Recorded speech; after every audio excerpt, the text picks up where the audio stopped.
আসসালামু আলাইকুম রহমতুল্লাহ। আজ আশুরার রাত, আমলগুলা করলে যা চাইবেন তাই পাবেন। এই রাতে কি কি আমল করবেন আজকের ভিডিও থেকে আমি শিখিয়ে দিয়েছি। 1 নাম্বার, এ রাতে কি নামাজ পড়বেন, নিয়ত ও সূরা কি। 2 নাম্বার, এ রাতে 5 সেকেন্ডে 1 লক্ষ নেকি কোন দোয়া পড়লে লাভ হয় সেই দোয়াটি শিখিয়ে দিয়েছি। 3 নাম্বার, এই বরকতময় সময়ে পিতা মাতার জন্য কোন দোয়া করবেন, 3টি দোয়া আমি কোরআন থেকে শিখিয়ে দিয়েছি। 4 নাম্বার, 4টি দোয়া করলেই কবুল, সে দোয়াগুলা কি আমি শিখিয়ে দিয়েছি। 5 নাম্বার, বিশেষ কোন আমলগুলা করলে মনের আশা পূরণ হয় আমি শিখিয়ে দিয়েছি। সুপ্রিয় দর্শক, এই 5টি বিষয় জানার আগে দয়া করে আলোকিত মিডিয়া ইউটিউব চ্যানেলটি সাবস্ক্রাইব করে রাখবেন। 1 নাম্বারে জানবো এ রাতে কি নামাজ পড়বেন, নিয়ত ও সূরা কি। এর উত্তর হচ্ছে, আশুরার দিনে সিয়াম পালনের উৎসাহ দেওয়া হলেও হাদিস শরীফে আশুরার দিবসে বা রাতে বিশেষ সালাত আদায়ের বিধান দেওয়া হয়নি। সালাত মানে হচ্ছে নামাজ, তবে জালিয়াতগণ অনেক কথা বানিয়েছেন। যেমন, যে ব্যক্তি আশুরার দিবসে জোহর ও আসরের মধ্যবর্তী সময়ে অথবা আশুরার রাত্রিতে এত রাকাত সালাত অমুক অমুক সূরা এতবার পাঠ করে আদায় করবে, সে এত এত পুরস্কার লাভ করবে। সরল প্রাণ মুসলিমদের মন জয় করার জন্য জালিয়াতগণ এ কথা বানিয়েছে, যা অনেক সময় সরল প্রাণ আলেম ও বুজুর্গকেও ধোঁকাগ্রস্ত করেছে। সুপ্রিয় দর্শক, এর থেকে প্রতীয়মান হয় বিশেষ কোনো নামাজ আশুরার রজনীতে পড়তে হবে এমনটি হাদিসের কোথাও উল্লেখ হয়নি। তবে আশুরার নামাজ মনে না করে আপনি চাইলে মনের আশা পূরণের নামাজ পড়তে পারেন, হাজত বা প্রয়োজন পূরণের নামাজ পড়তে পারেন, নফল নামাজ বেশি বেশি এ রাতে পড়তে পারেন। এই নামাজ আদায়ের জন্য নিয়ত করতে হবে এভাবে: আমি কিবলামুখী হয়ে 2 রাকাত নফল নামাজ আদায়ের নিয়ত করছি, অথবা আমি কিবলামুখী হয়ে 2 রাকাত প্রয়োজন পূরণের নফল নামাজ বা 2 রাকাত মনের আশা পূরণের নফল নামাজ।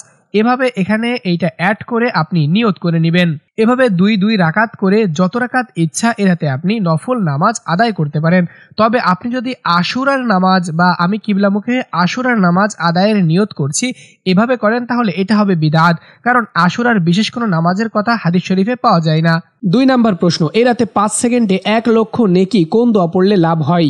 এর উত্তর হচ্ছে, নবী করিম সাল্লাল্লাহু আলাইহি ওয়াসাল্লাম ফরমান, যে ব্যক্তি লা ইলাহা ইল্লাল্লাহ পড়বে তার জন্য জান্নাত ওয়াজিব হয়ে যায়।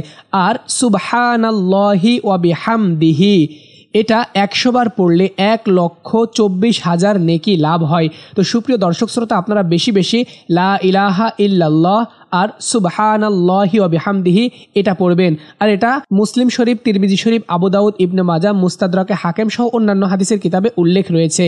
3 নাম্বার প্রশ্ন, এই বরকতময় সময়ে পিতা মাতার জন্য কোন দোয়া করবেন, 3টি দোয়া কি।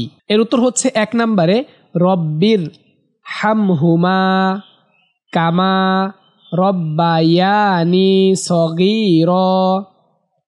রব্বির হামহুমা কামা রব্বায়ানি সগীরা এর অর্থ হচ্ছে, হে আমার প্রতিপালক, তাদের উভয়ের প্রতি রহম করো যেমন তারা আমাকে শৈশবকালে লালন পালন করেছে। সূরা বনী ইসরাঈলে এই আয়াতটি বর্ণিত হয়েছে। 2 নাম্বার, রব্বানাগফিরলি ওয়ালি ওয়ালিদাইয়া ওয়ালিল মুমিনিনা ইয়াউমা ইয়াকুমুল হিসাব। রব্বানাগফিরলি ওয়ালি ওয়ালিদাইয়া ওয়ালিল মুমিনিনা ইয়াউমা ইয়াকুমুল হিসাব এর অর্থ হচ্ছে, হে আমাদের প্রতিপালক, রোজ কিয়ামতে আমাকে, আমার পিতামাতা ও সকল মুমিনকে ক্ষমা করুন। সূরা ইব্রাহিমে এই আয়াতটি বর্ণিত হয়েছে। 3 নাম্বার, রব্বিগফিরলি ওয়ালি ওয়ালিদাইয়া ওয়ালি মান দাখালা বাইতিয়া মুমিনাউ ওয়ালিল মুমিনিনা ওয়াল মুমিনাত ওয়ালা তাজিদিয যালিমিনা ইল্লা তাবারা। রব্বিগফিরলি ওয়ালি ওয়ালিদাইয়া ওয়ালিমান দাখালা বাইতিয়া মুমিনাউ ওয়ালিল মুমিনিনা ওয়াল মুমিনাত ওয়ালা তাজিদিয যালিমিনা ইল্লা তাবারা। অর্থ, হে আমার রব, আমাকে, আমার পিতামাতাকে, যে আমার ঘরে ইমানদার হয়ে প্রবেশ করবে তাকে এবং মুমিন নারী পুরুষদেরকে ক্ষমা করুন, এবং আপনি জালিমদের ধ্বংস ছাড়া আর কিছুই বাড়িয়ে দেবেন না।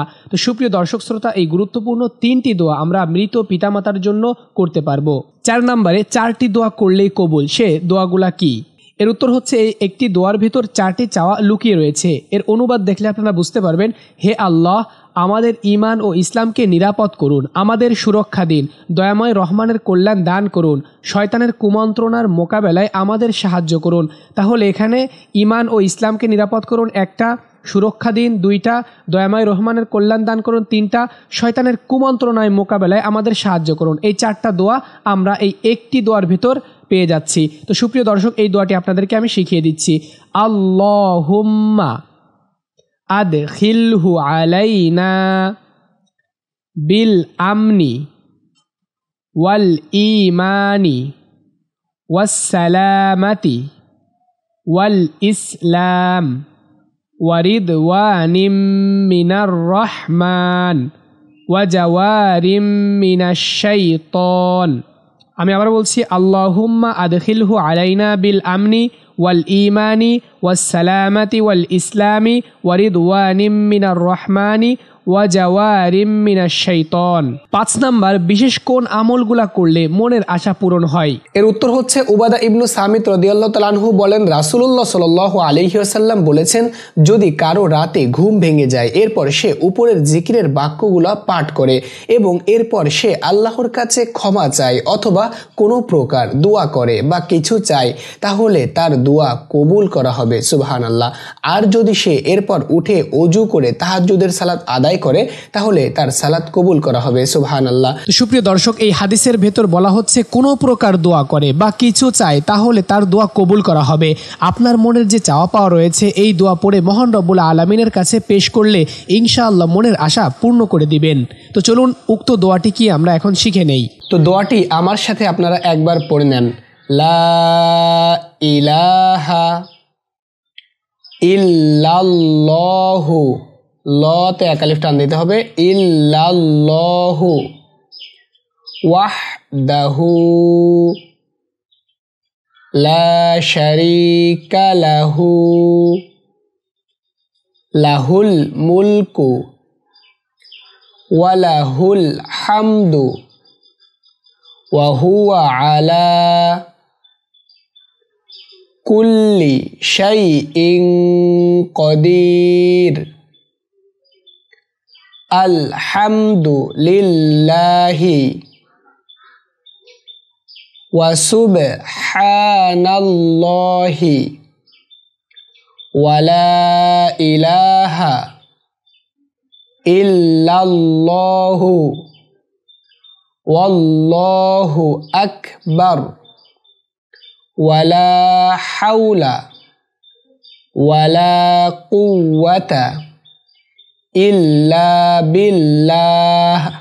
তো বাংলা উচ্চারণটি একবার দেখিয়ে দিই। লা ইলাহা ইল্লাল্লাহু ওয়াহদাহু লা শারীকা লাহু লাহুল মুলকু ওয়া লাহুল হামদু ওয়া হুয়া আলা কুল্লি শাইইন কদির।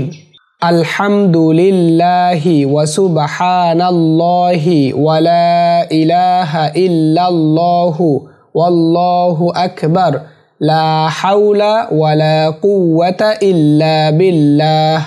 সুপ্রিয় দর্শক, দোয়াটির অর্থ দেখে নেন। আল্লাহ ছাড়া কোনো মাবুদ নেই, তিনি একক, তার কোনো শরিক নেই, রাজত্ব তারই এবং প্রশংসা তারই, এবং তিনি সর্বোপরি ক্ষমতাবান। সকল প্রশংসা আল্লাহর। আল্লাহর পবিত্রতা ঘোষণা করছি। আল্লাহ ছাড়া কোনো মাবুদ নেই, আল্লাহ সর্বশ্রেষ্ঠ। কোনো অবলম্বন নেই, কোনো ক্ষমতা নেই আল্লাহর সাহায্য ছাড়া।